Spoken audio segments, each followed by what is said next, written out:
Hello ನಮಸ್ಕಾರ ಸ್ನೇಹಿತರೆ. ಪೂಜೆ ಮುಗಿಯೋಷ್ಟರಲ್ಲಿ ಭಾರ್ಗವಿ ಮನೆಗೆ ಎಂಟ್ರಿ ಕೊಡ್ತಿದಾರ.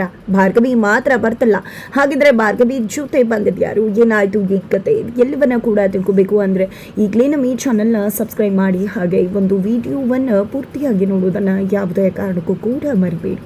ಪೂಜೆಯನ್ನು ತುಂಬ ಅಚ್ಚುಕಟ್ಟಾಗಿ ವ್ಯವಸ್ಥೆ ಮಾಡಿದಾಳೆ ಭಾರ್ಗವಿ ಏನು ಪೂಜೆಯನ್ನು ಅಚ್ಚುಕಟ್ಟಾಗಿ ವ್ಯವಸ್ಥೆ ಮಾಡಿದ್ಲು, ಆದರೆ ಪೂಜೆ ಕಂಪ್ಲೀಟ್ ಆಗಬಾರ್ದು ಅನ್ನೋ ಕಾರಣಕ್ಕೆ ಇಲ್ಲಿ ಬೃಂದ ಪ್ರಸಾದವನ್ನು ಹಾಳು ಮಾಡ್ತಾಳೆ. ಪ್ರಸಾದವನ್ನು ಹಾಳು ಮಾಡಿದಂತಹ ಬೃಂದ ಈ ಒಂದು ಕುತಂತ್ರವನ್ನು ನೋಡಿದಂತಹ ಭಾರ್ಗವಿಗೆ ಏನು ಮಾಡಬೇಕು ಅಂತ ಗೊತ್ತಾಗ್ತಿಲ್ಲ. ಅಷ್ಟರಲ್ಲಿ ಮೆಸೇಜ್ ಕೂಡ ಬರುತ್ತೆ, ಅರ್ಜೆಂಟಾಗಿ ಹೋಗಬೇಕಾಗಿದೆ ಭಾರ್ಗವಿ, ಈಗ ಪ್ರಸಾದ ರೆಡಿ ಮಾಡಬೇಕಾಗಿದೆ, ಅಲ್ಲಿ ಮಕ್ಕಳ ಜೀವವನ್ನು ಕಾಪಾಡಬೇಕಾಗಿದೆ, ಬ್ಯಾಲೆನ್ಸ್ ಮಾಡಬೇಕಾಗಿದೆ ಭಾರ್ಗವಿ. ಇತ್ತ ಕಡೆ ವಿಕ್ಕಿ ಆಲ್ರೆಡಿ ರೌಡಿಗಳ ಜೊತೆ ಗೂಡಿ ಮಗುವನ್ನ ಎತ್ಕೊಂಡು ಹೋಗ್ತಿದ್ದಾಗೆ ಪೊಲೀಸರು ಕೂಡ ಅಡ್ಡ ಬಂದ್ರು. ಅಲ್ಲೂ ಕೂಡ ತುಂಬಾ ಚಾಣಾಕ್ಷತನದಿಂದ ವಿಕ್ಕಿ ತಪ್ಪಿಸ್ಕೊಂಡು ನಂತರ ಆ ಒಂದು ಜಾಗಕ್ಕೆ ಕರ್ಕೊಂಡು ಹೋಗಿ ಗೋಡೂನ್ಗೆ ಅಂತ ಹೇಳಿ ರೌಡಿಗಳಿಗೆ ತಾಕೀತು ಮಾಡ್ತಾನೆ ವಿಕ್ಕಿ. ಅಷ್ಟರಲ್ಲಿ ಅವನಿಗೆ ರೀತು ಕಾಲ್ ಮಾಡ್ತಿದ್ದಾಳೆ, ಯಾಕಂದ್ರೆ ರೀತು ಅಲ್ಲಿ ವಿಕ್ಕಿ ಕಾರಲ್ಲಿ ಆ ಮಗುವನ್ನ ನೋಡಿದ್ಲು. ಶಕ್ತಿ ಪ್ರಸಾದ್ ಬಂದು ಆ ಮಗುಗೆ ಪೆಟ್ಟಾಗಿದೆ, ಹಾಸ್ಪಿಟಲ್ಗೆ ವಿಕ್ಕಿ ಸೇರಿಸ್ತಿದ್ದಾನೆ ಅಂತ ಹೇಳಿದ್ರು. ಹಾಗಾಗಿ ಆ ಮಗು ಹೇಗಿರ್ಬೋದು ಅಂತ ಹೇಳಿ ತಿಳಿದುಕೋಬೇಕು ಅನ್ನೋ ಕಾರಣಕ್ಕೆ ರೀತು ವಿಕ್ಕಿಗೆ ಕರೆ ಮಾಡ್ತಾರೆ. ವಿಕ್ಕಿ ಫಸ್ಟ್ ಅಲ್ಲಿ ಕಾಲ್ ರಿಸೀವ್ ಮಾಡುವುದಿಲ್ಲ, ಕಟ್ ಮಾಡ್ತಾರೆ. ಮತ್ತು ಕಾಲ್ ಮಾಡಿದಾಗ ಗೊತ್ತಾಗೋದಿಲ್ವಾ ರೀತು ನನಗೆ, ಪದೇ ಪದೇ ಕಾಲ್ ಮಾಡ್ತಿದ್ರು, ಕಟ್ ಮಾಡ್ತಿದ್ದೀನಿ ಅಂದ್ರೆ ಬಿಸಿ ಇದ್ದೀನಿ ಅಂತ ಅಂದಾಗ ಮಗು ಹೇಗಿದೆ ವಿಕ್ಕಿ ಅಂದ ತಕ್ಷಣ ಇಲ್ಲಿ ವಿಕ್ಕಿಗೆ ಶಾಕ್ ಆಗ್ಬಿಡುತ್ತೆ, ಇವಳಿಗೆ ಹೇಗೆ ಗೊತ್ತು ಅಂತ. ನಂತರ ಯಾವ ಮಗು ವಿಶ್ವ, ಏನು ಮಾತಾಡ್ತಿದ್ಯಾ ನೀನು ಅಂತ ಹೇಳಿ ವಿಕ್ಕಿ ಋತುವನ್ನ ಕೇಳಿದಾಗ, ಅದೇ ನಿನ್ನ ಕಾರಲ್ಲಿ ಒಂದು ಮಗು ಇತ್ತಲ್ವಾ ಮಾವ, ಮಗುವನ್ನ ನೀನು ಹಾಸ್ಪಿಟಲ್ಗೆ ಸೇರಿಸ್ತಿದ್ಯಾ ಅಂತ ಹೇಳಿದ್ರು, ಅದಕ್ಕೇನೆ ಕಾಲ್ ಮಾಡಿದೆ, ಮಗು ಹೇಗಿದೆ ಅಂತ ಅಂದಾಗ ಡಾಕ್ಟರ್ ಟ್ರೀಟ್ಮೆಂಟ್ ಮಾಡ್ತಿದ್ದಾರೆ ಅಂತ ವಿಕ್ಕಿ ಹೇಳ್ತಾರೆ. ನಾನು ಕೂಡ ಬರಲ್ಲ ಅಂತ ಹೇಳಿ ರೀತು ಕೇಳಿದಾಗ, ಬೇಡಮ್ಮ ಬೇಡ, ನೀನು ಆರಾಮಾಗಿ ಮನೇಲಿ ಇದ್ಕೊ, ನಾನು ಇಲ್ಲೆಲ್ವನ್ನ ಕೂಡ ನೋಡ್ಕೋತೀನಿ, ಪದೇ ಪದೇ ಕಾಲ್ ಮಾಡಿ ಡಿಸ್ಟರ್ಬ್ ಮಾಡಬೇಡ ಅಂತ ಕಾಲ್ ಕಟ್ ಮಾಡ್ತಾರೆ ವಿಕ್ಕಿ. ನಂತರ ಯಾಕಾದರೂ ಇವಳನ್ನ ಕಟ್ಕೊಂಡೆ ಅಂತ ಅನ್ನಿಸ್ಬಿಟ್ಟಿದೆ ಅಂತ ಹೇಳಿ ವಿಕ್ಕಿ ಅನ್ಕೊಂಡಿದ್ದೆ. ಅವರು ಕೂಡ ಆ ಒಂದು ಜಾಗಕ್ಕೆ ಹೋಗ್ತಿದ್ದಾರೆ. ಇನ್ನು ಯಾವುದೇ ಕಾರಣಕ್ಕೂ ಕೂಡ ಕಾಳಿ ನಮ್ಗೇನು ಮಾಡ್ಕೊಳಕ್ಕಾಗೋದಿಲ್ಲ, ಈ ಬಾರಿ ಅವಳು ಏನಾದರೂ ಬಂದರೆ ಅವಳು ಕಥೆಯನ್ನು ಮುಗಿಸೋದೆ ಅಂತ ಹೇಳಿ ಕಾಳಿ ಮುಗಿಸೋದಕ್ಕೆ ವಿಕ್ಕಿ ಸ್ಕೆಚ್ ಹಾಕಿದ್ದಾರೆ. ಒಂದೊಂದು ಹೆಜ್ಜೆ ಇಟ್ಕೊಂಡು ಆಲ್ರೆಡಿ ನಮ್ಮ ಹತ್ರಕ್ಕೆ ಬಂದಿದ್ದಾಳೆ, ಆದರೆ ಅವಳು ಯಾರು ಅನ್ನೋದೇ ನಮ್ಗಿನ್ನೂ ಕೂಡ ಗೊತ್ತಿಲ್ಲ ಅಂತ ವಿಕ್ಕಿ ಯೋಚನೆ ಮಾಡ್ತಿದ್ದಾರೆ. ಎತ್ತ ಕಡೆ ಪೂಜೆ ತುಂಬಾನೇ ಅಚ್ಚುಕಟ್ಟಾಗಿ ನಡೀತಿರುತ್ತೆ. ಪುರೋಹಿತರು ತುಂಬಾ ಅಚ್ಚುಕಟ್ಟಾಗಿ ದೇವರ ಒಂದು ಅಲಂಕಾರವನ್ನ ಮಾಡಿದ್ದಾರೆ, ನಿಜಕ್ಕೂ ಒಳ್ಳೆ ರೀತಿಯಲ್ಲಿ ವ್ಯವಸ್ಥೆ ಮಾಡಿದ್ದಾರೆ. ಖಂಡಿತ ಅವ್ರಿಗೆ ಒಳ್ಳೇದಾಗತ್ತೆ ಅಂತ ಹೇಳಿದಾಗ ಇಲ್ಲಿ ಅರ್ಜುನ್ಗೆ ತುಂಬಾ ಖುಷಿ ಆಗತ್ತೆ. ನೋಡಿದ್ಯಾ ಪುರೋಹಿತರು ಏನು ಹೇಳ್ತಿದ್ದಾರೆ ಅಂತ ಹೇಳಿ ಶ್ರೀಮಂತಪ್ಪ ಅವರು ಹೇಳ್ತಿದ್ದಾರೆ, ನಮ್ಮ ಭಾರ್ಗವಿ ಎಲ್ಲರ ಮನಸ್ಸನ್ನ ಗೆದ್ದು ಬಿಡ್ತಾಳೆ, ನಮ್ಮ ಭಾರ್ಗವಿಗೆ ಏನು ಬರಲ್ಲ ಎಲ್ಲಾನು ಕೂಡ ಬರುತ್ತೆ. ಇದೇ ರೀತಿ ಆದರೆ JP ಭಾವನೆ ಭಾರ್ಗವಿಯನ್ನು ಒಪ್ಕೋಬೇಕಾಗತ್ತೆ ಅಂತೆಲ್ಲ ಹೇಳಿದಾಗ ಈ ಕಡೆ ಅರ್ಜುನ್ಗೆ ಕೂಡ ಖುಷಿ ಆಗತ್ತೆ. ಇದನ್ನೆಲ್ಲ ಹೊಗಳೋದಕ್ಕಿಂತ ಅವರನ್ನು ಮನಸಾರೆ ಒಪ್ಕೋಬೇಕು ಅಪ್ಪ ಮತ್ತು ಅಮ್ಮ, ಇಡೀ ಮನೆಯವರು, ಆಗಲೇ ನನಗೆ ಸಮಾಧಾನ ಆಗೋದು. ಭಾರ್ಗವಿ ಯಾವತ್ತಿಗೂ ಕೂಡ ಯಾರಿಗೂ ತೊಂದರೆ ಮಾಡ್ತವ್ರಲ್ಲ, ಅಡುಗೆ ತಿಂಡಿ ಎಲ್ಲವನ್ನ ಕೂಡ ಪ್ರಸಾದನ ಎಲ್ಲನೂ ಅವರೇ ಮಾಡಿರೋದು, ಎಲ್ಲ ಕ್ರೆಡಿಟ್ ಕೂಡ ಅವ್ರಿಗೆ ಹೋಗಬೇಕು ಅಂತ ಹೇಳಿ ಶ್ರೀಮಂತ್ ಅವ್ರ ಹತ್ರ ಭಾರ್ಗವಿ ಬಗ್ಗೆ ಅರ್ಜುನ್ ಮಾತನಾಡ್ತಾರೆ.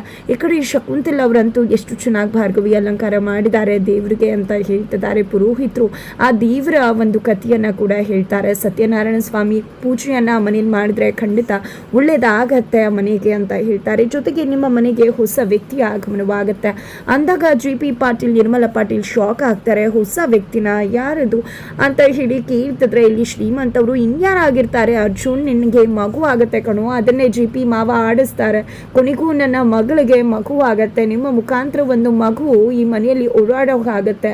ಜೊತೆಗೆ JP ಬಾವ ಮಗುವನ್ನ ತನ್ನ ಹೆಗ್ಲ ಮೇಲೆ ಕೂರಿಸ್ಕೊಂಡು ಮಾವಕಾಯಿ ಕೀಳ್ತಾರೆ, ಹಾಗೆ ಹೀಗೆ ಅಂತ ಹೇಳಿ ಒಂದಷ್ಟು ಉದ್ದುದ್ದ ಮಾತನಾಡ್ತಾರೆ ಶ್ರೀಮಂತ್ ಅವರು. ಈ ಮಾತನ್ನ ಕೇಳಿದ್ದೆ JP ಅವರು, ಸುಮ್ಮನಿರ್ತೀಯ ಶ್ರೀಮಂತ ಅಂತ ಜೋರಾಗಿ ಹೇಳ್ತಾರೆ. ನೋಡಿದೆ ಅಪ್ಪನ ಹತ್ರ ಬಯಸ್ಕೊತಿದ್ಯಾ, ನಿನ್ಗೆ ಯಾಕೆ ಬೇಕು ಇದು, ಸುಮ್ಮನಿರು ಮಾವ ಅಂತ ಹೇಳಿ ಅರ್ಜುನ್ ಕೂಡ ಸುಮ್ಮನಿರಿಸ್ತಾರೆ. ನಂತರ ಪ್ರಸಾದವನ್ನ ತೆಗೆದುಕೊಂಡು ಬನ್ನಿ ಅಂತ ಹೇಳಿ ಪುರೋಹಿತರು ಹೇಳ್ತಾರೆ.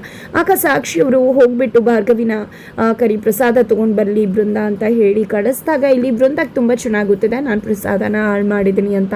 ಈಗ ಭಾರ್ಗವಿ ಇಲ್ಲ ಅನ್ನೋದು ಕೂಡ ಗೊತ್ತಾಗುತ್ತೆ, ನಾನು ಪ್ರಸಾದವನ್ನು ಹಾಳು ಮಾಡಿದ್ರಿಂದ ಅವಮಾನ ಆಗುತ್ತೆ ಅನ್ನೋ ಕಾರಣಕ್ಕೆ ಭಾರ್ಗವಿ ಮನೆಯಿಂದ ಹೋಗಿದ್ದಾಳೆ ಅಂತ ಅನ್ಕೊಂಡಂತಹ ಬೃಂದ ಬಂದಿದ್ದೆ ಪ್ರಸಾದನೂ ಇಲ್ಲ, ಹಾಗೆ ಭಾರ್ಗವಿ ಕೂಡ ಇಲ್ಲ ಅಂತ ಹೇಳ್ತಾರೆ. ಎಲ್ರಿಗೂ ಶಾಕ್ ಆಗುತ್ತೆ, ಏನಿದಲ್ಲ ಅರ್ಜುನ ನಮ್ಮನ್ನ ಪೂಜೆ ಕೂಡಿಸಿ ಈ ರೀತಿ ಅವಮಾನ ಮಾಡ್ತಿದ್ದಾಳೆ, ಅಲಂಕಾರ ಮಾಡೋದಷ್ಟು ಎಲ್ಲ ಜವಾಬ್ದಾರಿಯನ್ನು ಕರೆಕ್ಟಾಗಿ ನಿರ್ವಹಿಸಬೇಕು ಅಂತ ನಾನು ಹೇಳಿದ್ದೆ ಅಲ್ವಾ ಅಂತ JP ಹೇಳಿದಾಗ, ನಾನು ಹೋಗಿ ಹೊಡ್ಕೊಂಡು ಬರ್ತೀನಿ ಡ್ಯಾಡ್ ಅಂತ ಹೇಳಿ ಅರ್ಜುನ್ ಎಲ್ಲ ಕಡೆ ಕಡೆ ಹುಡುಗಿ ಭಾರ್ಗವಿಯನ್ನು ಹುಡುಕೋದಕ್ಕೆ ಮುಂದಾಗ್ತಿದ್ದಾರೆ. ಬಟ್ ಭಾರ್ಗವಿ ಎಲ್ಲೂ ಕೂಡ ಕಾಣಿಸ್ತಿಲ್ಲ.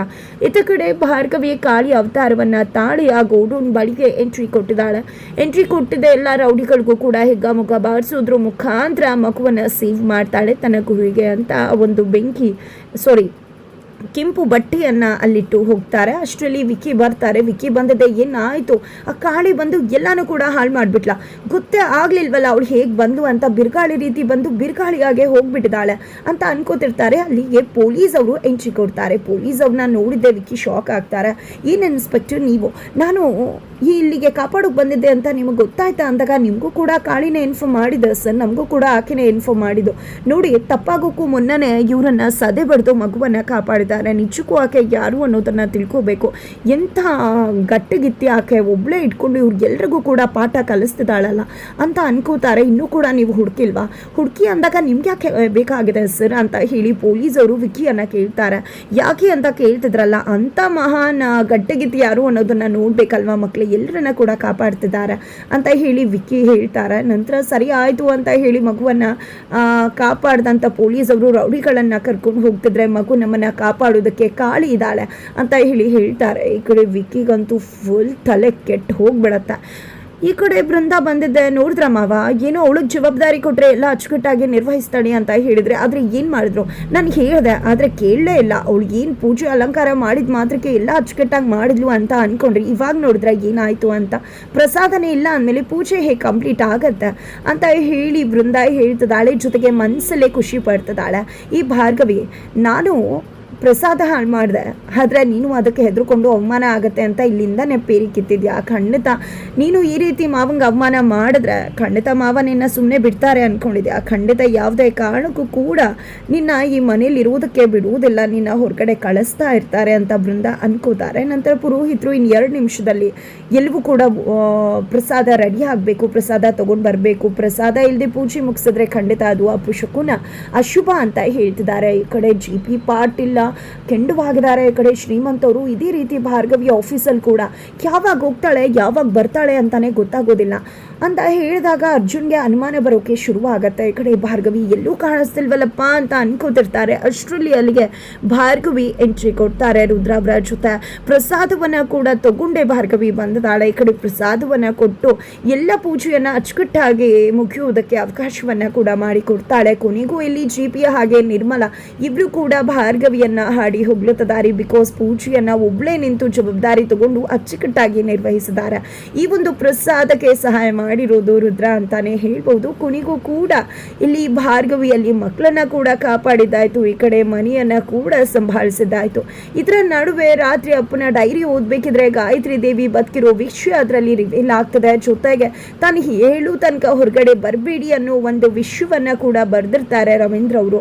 ಹಾಗಾಗಿ ಇಲ್ಲಿ ಕಾಲ್ ಮಾಡೋಕೆ ಮುಂದಾಗ್ತಿದ್ದಾಳೆ ಭಾರ್ಗವಿ. ಅಂತ ಕಡೆ ಬೃಂದಾಗೂ ಕೂಡ ಅಪ್ಪನಿಗೆ ಗಾಯತ್ರಿ ದೇವಿ ಬಗ್ಗೆ ವಿಷಯ ಗೊತ್ತಿತ್ತ ಅಂತ ಹೇಳಿ ಆಕೆ ಕೂಡ ಕಾಲ್ ಮಾಡೋಕೆ ಆ ನಂಬರ್ಗೆ ಮುಂದಾಗ್ತಿದ್ದಾರೆ. ಹಾಗಿದ್ರೆ ಕೊನೆಗೂ GP ಪಾಟೀಲ್ನ ಫಸ್ಟ್ ವೈಫ್ ಗಾಯತ್ರಿ ದೇವಿಯ ಎಂಟ್ರಿ ಆಗ್ತಿದ್ಯಾ? ಗಾಯತ್ರಿ ದೇವಿಯ ಹಾಗೆ ಗಂಗಾ ಇಬ್ರು ಕೂಡ ಒಬ್ಬರೇ ಆಗಿರೋ ಸಾಧ್ಯತೆ ಇದೆಯಾ? ಏನಾಗ್ತದೆ ತಿಳ್ಕೋಬೇಕು ಅಂದ್ರೆ ಮುಂದಿನ ವಿಡಿಯೋಗೆ ರೀಚ್ ಮಾಡೋದನ್ನ